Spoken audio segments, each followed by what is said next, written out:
Today, I'm joined by BAFTA-winning and Emmy-nominated composer Atli Örvarsson, whose work on Silo has turned one of television's great dystopian worlds into a living, breathing acoustic space. Atli, it's so great to have you on the show. Thank you. Thanks for having me. So, first of all, Silo has always had this extraordinary physical presence, but season three seems to have really widened the canvas without losing the pressure cooker feeling of life underground. As the show opened into split timelines and the before times, what did that ask of the score that previous seasons had not? Yeah, I think you hit the nail on the head there, really. The challenge really was how are we going to either separate or connect the two storylines that are separated by a few hundred years.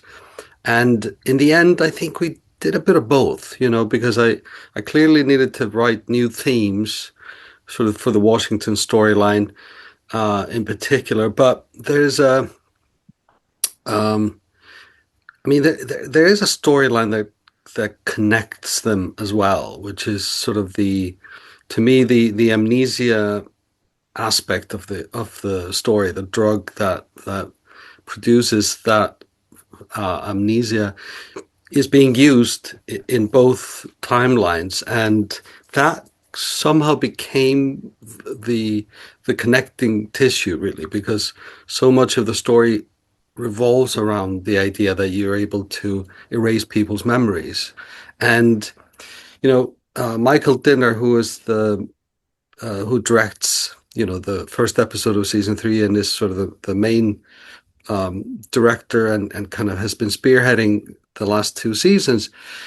We talked at length about how are we going to do this, and and I think the we came to the conclusion that we really do not have any idea what we're going to do, but we're just going to have to figure it out. And in hindsight, it really, I think the the connective tissue became the most important aspect of it, to sort of make sure that these storylines didn't feel too disjointed. So I think in the end that was the big task that the music needed to accomplish. Yeah, I love that because you don't want it to be two separate shows. Like there's got to be some connective tissue, and I think memory is a really big part of season three.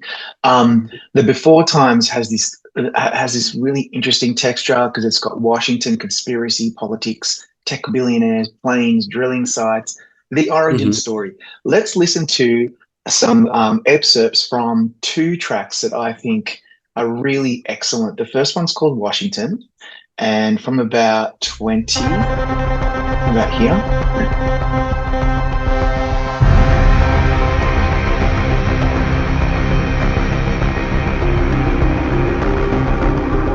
like this. And then the other one that I love is Iranian Skies from about 140, about here.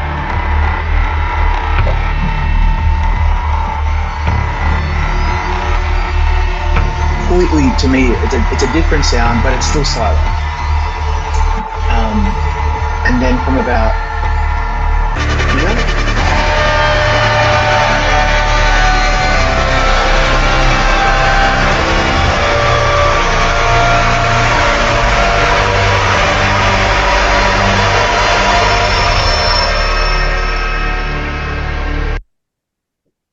fantastic. Talk us through that.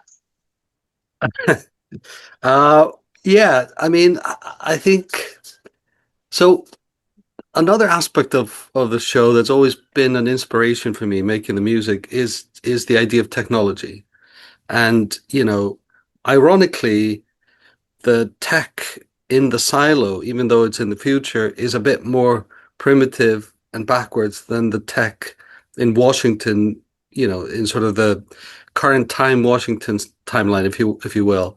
So I use that as inspiration for the music in a way that I thought, well, it sort of makes sense that the music in Washington is actually more electronic, more tech driven than the music in the silo, which is kind of, Mm.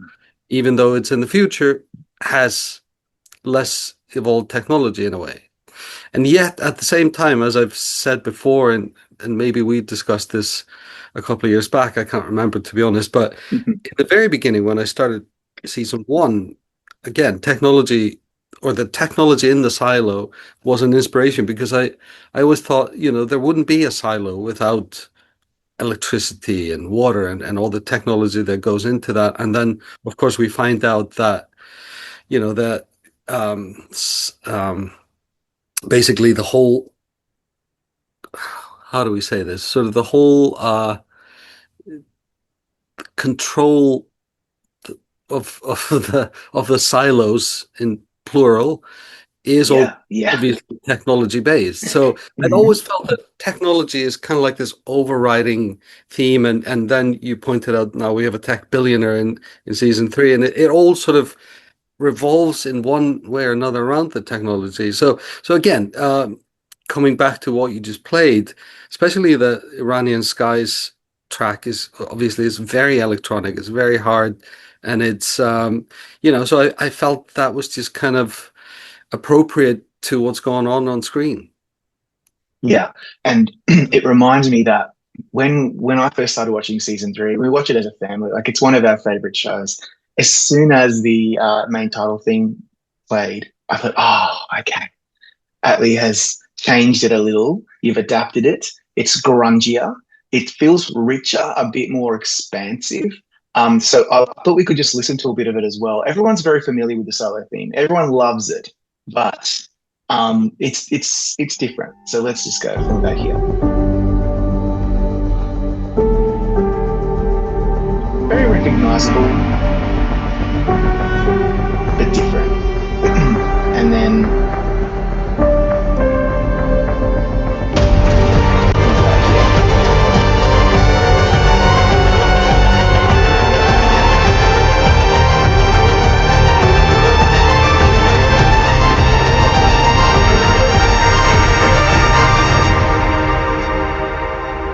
okay, so that is an iconic theme song. You were nominated for an Emmy for it. It's so inseparable from the show. But when the story fundamentally changes in season three, how do you approach altering a piece of music that audiences already have such an emotional relationship with?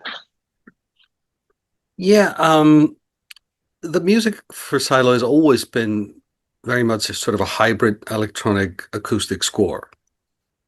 And when the decision was made to alter the main title, it was really, to be honest, what sort of prompted the change in the music was the fact that they wanted to expand the main title sequence, which is quite rare in this day and age, usually getting shorter or being Yeah. eliminated. So I was obviously elated to hear that we need more of it. And so, and it was really to kind of have time to put in some footage from Washington, just sort of um, complete the picture of the scope of the show in a way. And so what I decided to do was to lean a little bit more into electronics. And just so that's what you're hearing there. There's just now the synths. I'm leaning more into the synths as opposed to the strings, and gave it a slight sort of four on the floor feel as well. And just yeah, I just in line with what we talked about earlier with the sort of influence of technology. I just wanted to be a bit more tech, a bit more sort of Yeah. a bit more techno, if you will. Yeah, a bit of techno, and that's great. I love that, and it gives us like an idea. This is where the season's headed, and it makes more sense once you get to episode seven and eight, and when there's more of the before times. You understand from the aesthetic that you're going for, the electronic, grungy, muscular soundtrack. That it makes sense for the theme song. By the way, isn't it interesting that these days theme songs are not as prevalent as they used to be, but there are some that we never skip. For example, the Succession theme song by Nicholas Britell, never skip that one. The Silo theme song by Atli Örvarsson, never skip that one. So at least you've given us more now to chew on. So this Yeah. is the part that I've been looking forward to the most because my favorite track on the season three soundtrack is Not Enough Time. And I'm pretty sure it's featured in episode five, called Memory, I think. And that flashes back to the chaotic, immediate aftermath of the season finale as residents are rushing towards the blazing airlock. It's revealed that Robert Sims intervened to save Bernard. I think the track is really, really interesting. So let's listen to it. It's just for the first maybe 20 seconds. It's a really good one.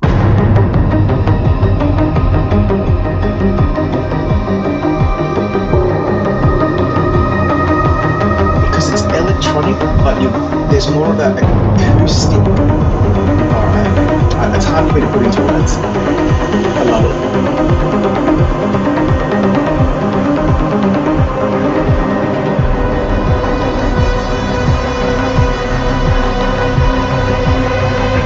It's driving, propulsive, low end bass. Seriously, that could you could remix that for a dance floor, but that's a whole other podcast. Talk me through that That'd track. be, that'd be a pretty dark dance track, but Yes, it would. I would appreciate that. Well, again, I think we're establishing a theme here, which is, Yeah, it is more synth driven, it's more technology based, but there is still that sort of silo basis of an acoustic world, which is mostly in this particular case through the strings. And I don't know if this was sort of deliberate or what, but because I've obviously been watching season three on the air, even though I was yeah. quite involved with the final mixes with Michael. He insisted I was present for all the mixes, not just the music, but the actual mixes for the show, and Wow. what I started realizing is that I think we tend to mix the strings a little bit softer this season than we did, for example, in the first season. Or maybe it's just a product of the fact that there's this more electronic layers. But again, I think there's also a very clever device in this, which one of my team members, Luke Helder, came up with, which is kind of this arpeggio that speeds up and slows back down, and it just creates this really sort of uneasy feeling. And and there's a bit of the four on the floor in there as well. So it's, I mean, it all the tracks, all the, it's the silo score universe has become quite vast. And what's great, for example, we're starting season four now, and one of the things I did was to just have I have a library of every single theme I've written for all three seasons so far, and you realize how many different themes and how many different iterations of it are in that sort of in this sort of silo verse, and Yeah. um, and I think it's really healthy to try to have a big sort of overview of it, so that the different themes and different arrangements of them kind of start informing each other. So, for example, in what Mm. you just played, again, there's the four on the floor from the new main title. There's some of what I call the silo theme, which is one of the first themes I ever wrote in there as well. And it just it's like an organism that keeps growing. It just like new sort of sprouts keep coming, but it's essentially at its core, it's the same thing. Yeah, it is so expensive. There's so much music that you've made for this show already.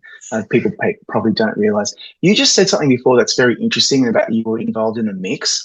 That answers a part of my question, but it's about how I noticed a lot of the sequences have really feature your score, but then that they bleed into the diegetic sound really, really seamlessly. And a really good example is in episode three when they fumigate the mines.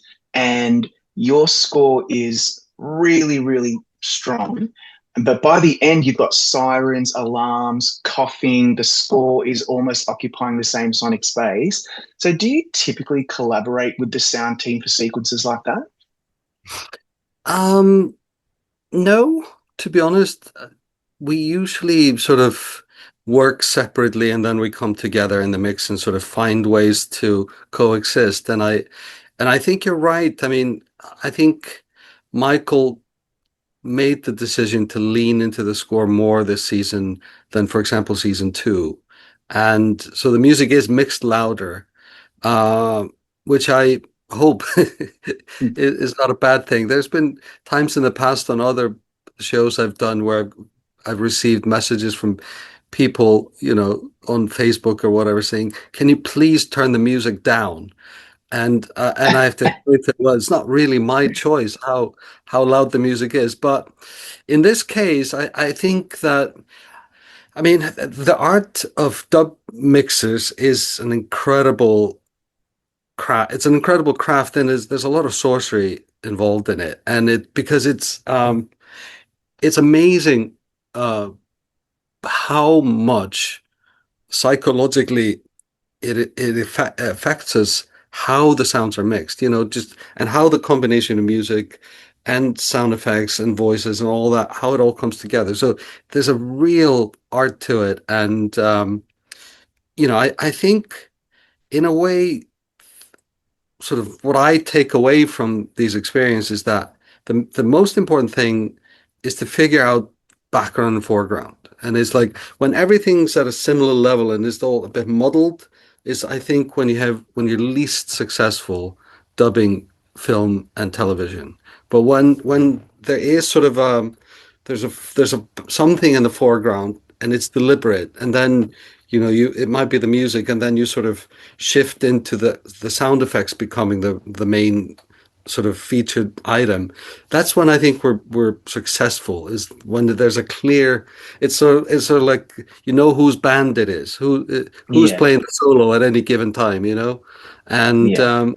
and so yeah, I mean, there's so much work behind this, and it's a really fun thing to talk about, I think, because I think most of the audience don't really realize how the sausages are made, and how much work goes into it. But Yeah. and it's there's such fine margins. It's like 1 dB of that siren being too loud ruins the whole thing or whatever. So you have to just, so there's just like we went back and forth a lot on a lot of these sequences to figure out what was the most effective way of doing it. But I'm very, very pleased that the music is allowed to play quite loud in a lot of sequences, and I hopefully, again, it's something that just adds to the value of the show. It does. Yeah, your score is very prominent in season three, and they're definitely welcome for us fans. I'm fascinated. We've talked about this before, I think, but I'm fascinated by your use of actual space as part of the score. So you've talked about recording in a decommissioned silo in Iceland, and it's not just about chasing reverb, but capturing atmosphere. What does a physical space give you that a studio or a plugin cannot? Yeah, that's hard to define, really. It's I mean, honestly, the best answer, as vague as it is, that I can give you is a feeling. There's Mm, a feeling in the recordings from these spaces. I don't know. I don't know how that gets baked in, but at least that's how I perceive it. There's yeah. just You just can't recreate this with in a normal studio with samples and reverbs and things like that. There's something that happens. It's magic, and I mean, music is sorcery in a way, and it's like you a good example for let's say the Goldberg variations by Bach or something like that, Yeah. where sort of, you could have 10 different pianists, 10 different pianos, 10 different halls, and they all feel very, very different. And it's not just the performance of the piano player. There is something in those different spaces that gives you another layer of feeling, and yeah, some sort of there's something in these environments. So the silo, for example, just gave there's a there's a vastness to it.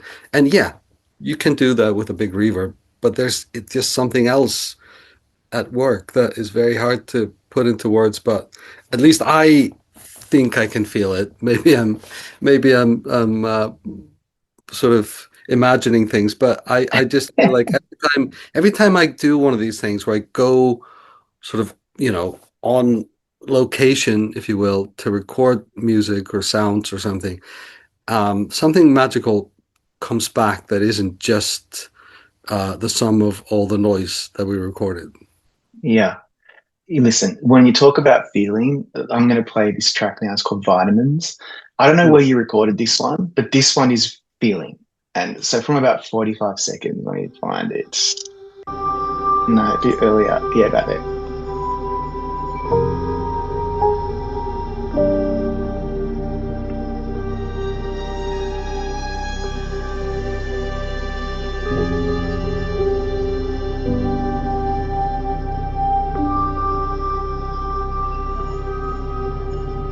It's beautiful. So tell me, what's the instrumentation there? Is that all synth? Is it, well, talk us through it. No, it's actually there's piano, there's a lot of strings, uh, there is quite a bit of synth and uh, one of the one of the things we did for season three is was a very unorthodox use of AI, which seemed Wow. really appropriate because AI obviously has become a character in the show, if you will. And so, and actually, my son Odin helped me do this. So I gave him his summer job last summer was to take pre-existing cues and run them through a stem separator. But the idea was, let's say, we used this separator that one of the things it would sort of offer to separate was woodwinds. And I've never used Yeah. any woodwinds on Silo, right? So Yeah. I said, yeah, ask AI to find things that aren't present in these tracks and separate those. And an AI really wants to please us. So he Yeah. would find something, and obviously none of it was woodwinds, but it was all really, really, really cool. And it was just sort of, it just created soundscapes and textures that would have been, I mean, we probably could have made them differently, but somehow it just seemed, I don't know.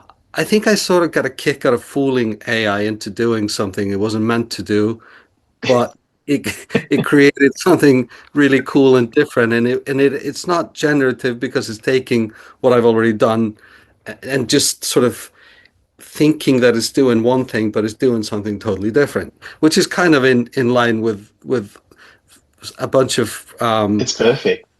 ideas for the score. But getting back to vitamins, I mean, I when I first came up with this tune on the piano, I thought maybe it's a little bit too sweet or something. But then I started thinking, for me, what I really wanted to draw out in Juliet in the first episode in particular is how vulnerable she feels because, you know, I was just trying to imagine what it would be like to be in her shoes and she can't remember anything. She doesn't know who her friends are. She's like a child in a new world trying to learn how to walk. Yeah. And so that was really kind of what I was going for in terms of the melody and the soundscape around that.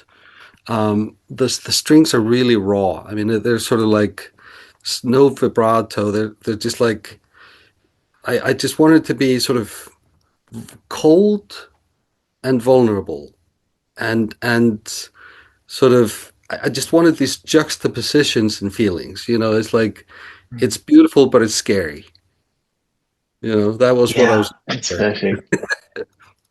That's perfect. And the use of the AI to the tricking of the AI to get to a different point is fitting, given that we're dealing with an algorithm on the show that is perhaps nefarious, perhaps not. We'll find out when the season finale streams in a few weeks.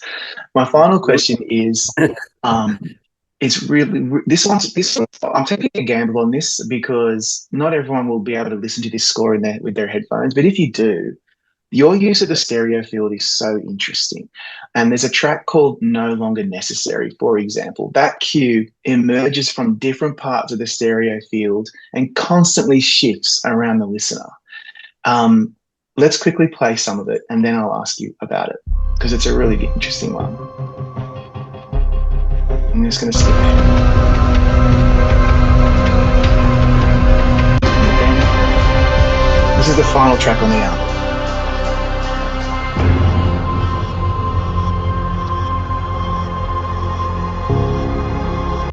So the question is, what does spatial movement allow you to communicate, maybe emotionally, that melody or harmony alone can't? Mm. Well, yeah, I think you've caught me. I'm such a sucker for using Pan Man on just about everything. So Uh, good.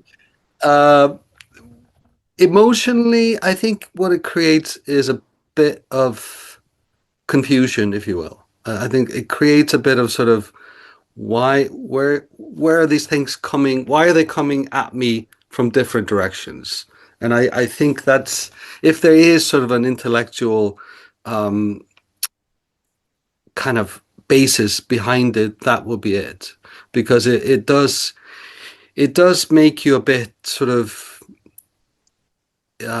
maybe not confused, but it's a bit sort of disorienting sometimes when things come at you from different angles. And but I also just I don't know. I just started doing it in season one. I started using a lot of AutoPan, and I like to